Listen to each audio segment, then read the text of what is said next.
kelas 1B akuntansi manajemen. Saya dari kelompok 4. Nah, di sini saya akan menjelaskan terkait rumus yang kita pakai di proyek PPL kami. Yang pertama yaitu kode barang, di mana kami itu menggunakan drop down. Nah, caranya itu sebagai berikut. Kita ada validation. Nah, di allow ini kita isi list, kemudian untuk searches-nya kita isi kode barang yang akan kita pakai. Nah, kemudian klik OK. Nah, di sini nanti kita bisa memilih kode barang yang akan kita gunakan. Untuk nama barang sama caranya seperti tadi, dan nama pemasoknya juga kita menggunakan dropdown juga. Kemudian untuk satuan, nah ini kita menggunakan rumus right, di mana rumus right ini rumusnya adalah sama dengan right B6. Nah, B6 ini adalah kolom yang akan kita ambil nanti. Kemudian yang kedua itu adalah dua angka dari sebelah kanan. Jadi kita ambil angka dari dua angka dari sebelah kanan ini. Kemudian kita enter, nanti akan muncul. Untuk yang kotak ini kenapa kita isi manual, karena di sini kan satu kotaknya itu 25 piece. Jadi kita tulis ininya manual. Kemudian untuk saldo stoknya kita pakai perkalian, dan totalnya kita menggunakan sum untuk menjumlahkan saldo stok. Kemudian kita masuk ke daftar pemasok. Di daftar pemasok ini untuk kodenya kita pakai drop down, sama seperti tadi, data validation list. Kemudian kita masukkan kodenya. Untuk nama pemasoknya juga sama. Kemudian ke daftar pelanggan, untuk kode kita menggunakan drop down. Nama pelanggannya kita juga menggunakan drop down. Selanjutnya daftar utang. Nah, untuk daftar utang ini, untuk nomor fakturnya kita menggunakan drop down. Kemudian kodenya kita juga menggunakan drop down, sama seperti tadi cara penggunaannya. Kemudian nama pemasok kita juga menggunakan drop down. Selanjutnya yaitu totalnya kita menggunakan sum. Untuk daftar piutang sama, nomor faktur, kode pelanggan, dan nama pelanggan menggunakan drop down. Kemudian untuk total kita menggunakan sum. Selanjutnya yaitu daftar peralatan. Nah, untuk daftar peralatan ini kita di sini hanya menggunakan perkalian, yaitu dari perkalian kuantitas dikali dengan harga. Untuk totalnya kita menggunakan sum. Untuk daftar perlengkapan kita juga sama, menggunakan perkalian dan sum. Selanjutnya yaitu daftar aset. Nah, untuk akumulasi, karena kita menggunakan metode garis lurus, maka kita menggunakan rumus SLN. Nah, di mana rumus SLN ini untuk kolom G4 yaitu jumlah, dan 0 itu kan nilai sisa. Berhubung kita tidak memiliki nilai sisa, jadi kita isi 0. Kemudian I4 yaitu nomor ekonomis. Jadi nanti akan memunculkan hasil seperti ini. Kemudian untuk akumulasi ini itu kita dari perkalian. Untuk nilai buku kita menggunakan pengurangan. Akumulasi yang per bulannya kita menggunakan pembagian. Dan untuk yang akumulasi Desember sampai November 2024 ini kita hanya menggunakan pengurangan. Kemudian untuk totalnya kita menggunakan sum. Selanjutnya di bawah juga sama, yang kendaraan. Untuk akumulasinya kita menggunakan SLN, karena kembali lagi kita menggunakan metode garis lurus. Kemudian untuk neraca saldo, kita menggunakan neraca saldo awal kita menggunakan laporan posisi keuangan. Nah, untuk laporan posisi keuangan kita memunculkan nama akunnya itu dengan rumus follow up. Nah, di mana rumus follow up ini adalah kolom B8 ini adalah kolom di mana kita akan mencari nama yang akan digunakan. Kemudian daftar akun. Nah, daftar akun ini kita peroleh dari daftar akun sebelumnya. Di daftar akun ini,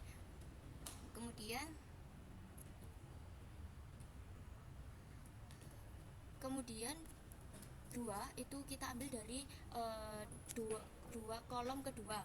Nah, dari daftar akun dan false-nya itu untuk memastikan jika salah itu maka hasilnya 0. Ini jika kita ubah maka dia akan juga berubah.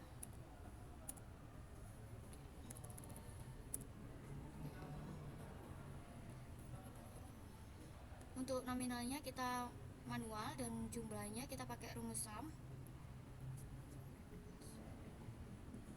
Selanjutnya yaitu jurnal pembelian, dimana jurnal pembelian ini kita nama pemasoknya menggunakan drop down, dan persediaan dan utangnya kami manual, lalu untuk totalnya kita menggunakan sum. Kemudian untuk rekapitulasi kami menggunakan VLOOKUP up di keterangan untuk memunculkan nama akun yang kita perlukan. Jadi sama seperti tadi, untuk K8 ini dimana kita kolom yang akan kita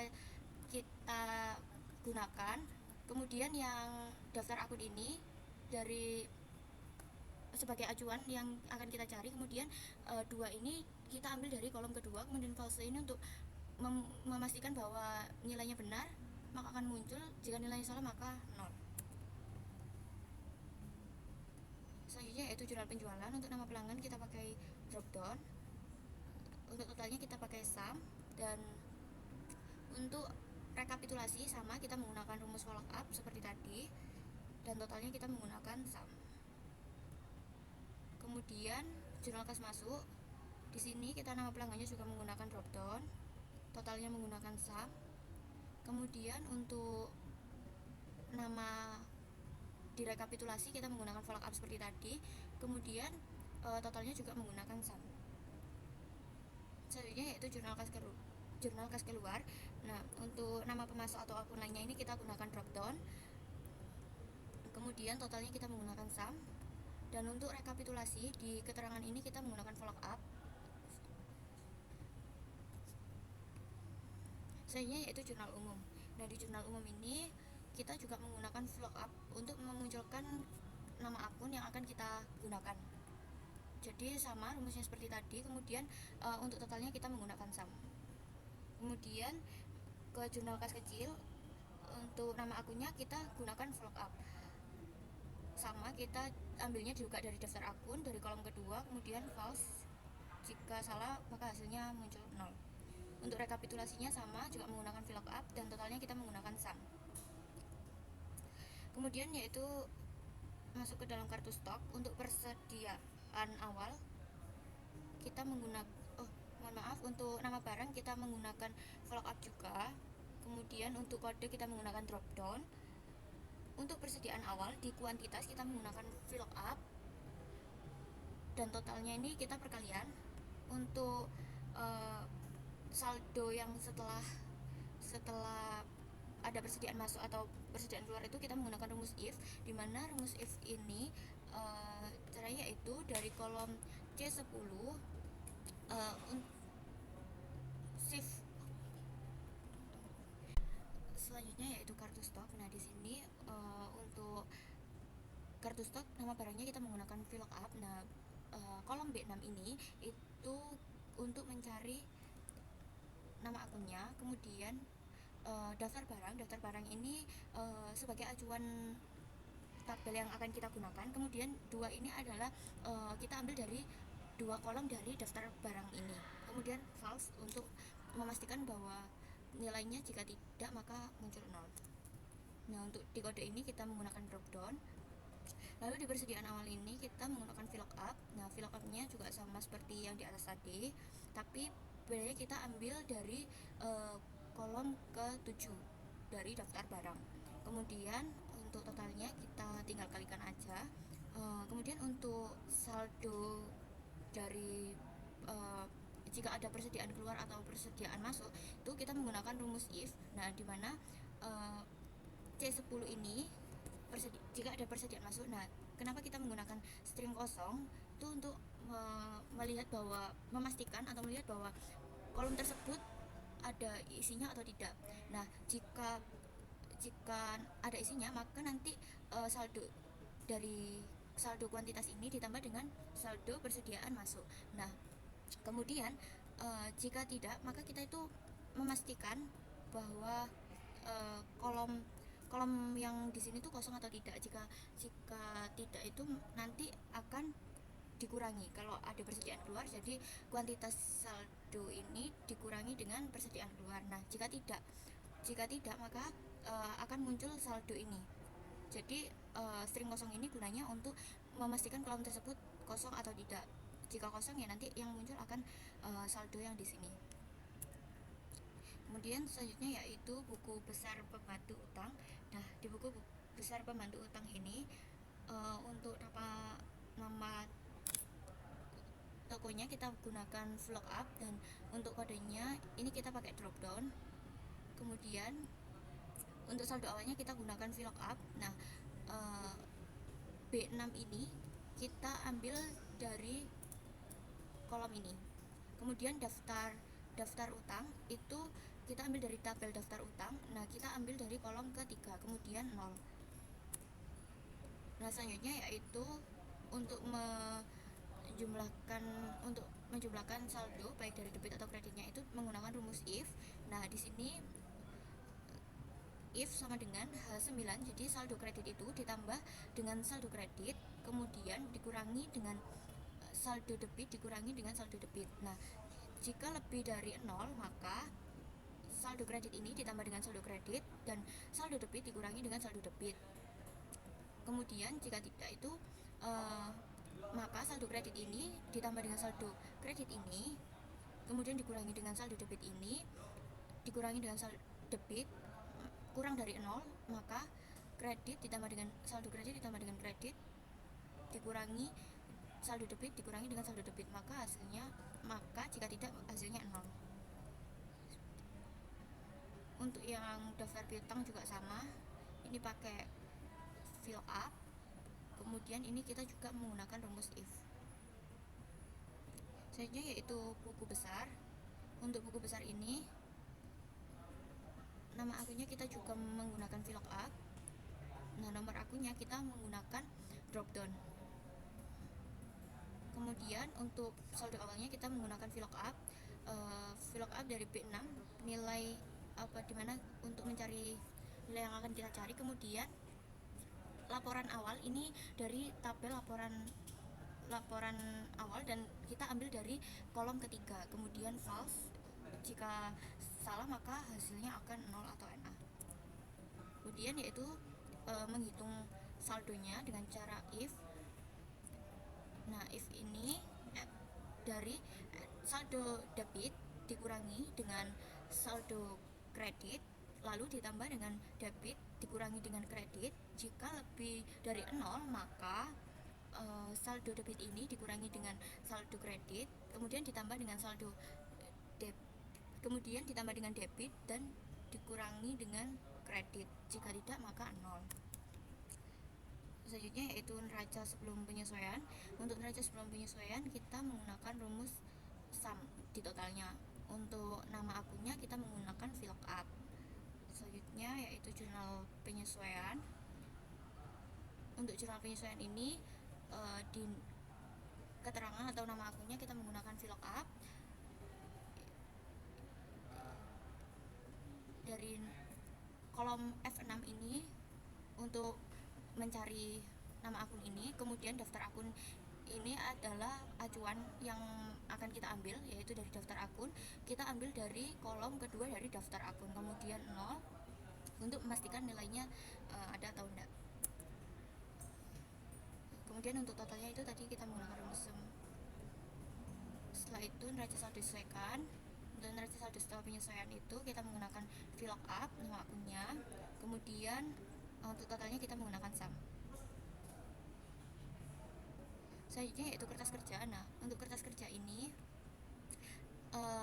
kita neraca saldonya manual, kemudian untuk penyesuaian itu kita menggunakan sum if. Nah, di mana sum if ini tidak hanya digunakan untuk menghitung total saja, tapi juga bisa buat menganalisis laporan atau data. Nah, jadi untuk rumus sum if ini kita ambil dari akun debit penyesuaian, kemudian C7 ini kolom yang akan kita cari, kemudian debit adjektif ini nilai dari debit penyesuaian. Nanti jika terdapat nilainya itu maka akan muncul nilai-nilai seperti ini. Kalau yang di kredit ini kita ambilnya dari sisi kredit, kalau yang di debit tadi itu kita ambil dari sisi debitnya. Kemudian untuk neraca saldo disesuaikan kita menggunakan rumus if, di mana rumus if ini adalah D7 ditambah dengan kolom D7 ini dari neraca saldo ditambah dengan debit penyesuaian. Jika lebih besar, maka neraca saldo kredit ditambah dengan penyesuaian kredit. Kemudian jika debit yang dari neraca saldo ini ditambah dengan debit penyesuaian dikurangi dengan kredit neraca saldo dikurangi dengan kredit penyesuaian, jika tidak maka nanti akan memunculkan hasil 0. Selanjutnya untuk laba rugi. Untuk laba ruginya kita menggunakan rumus if left, dimana kita ambil dari sisi kiri. Jadi B32 ini itu adalah nomor akun ini yang mau kita ambil, yaitu satu angka dari sisi kiri, satu angka dari sisi kanan. Kemudian jika lebih besar sama dengan 4, maka akan memunculkan nilai dari neraca saldo disesuaikan ini. Jika tidak, maka hasilnya akan 0. Untuk neraca juga sama, kita menggunakan rumus if left dan B8 sebagai ini nanti kita ambil satu angka di paling kiri. Kemudian jika kurang dari 3, maka akan memunculkan nilai yang ada di neraca saldo disesuaikan. Untuk laba rugi kita menggunakan jumlah dengan sum. Perubahan ekuitas juga sama, menggunakan sum. Dan di laporan posisi keuangan ini kita menggunakan VLOOKUP yang kita ambil dari akunnya kita ambil dari kertas kerja dari kolom kedua. Kemudian untuk yang ini liabilitas dan ekuitas ini kita ambil dari kertas kerja kolom kedua. Kemudian untuk penjumlahannya kita menggunakan sum.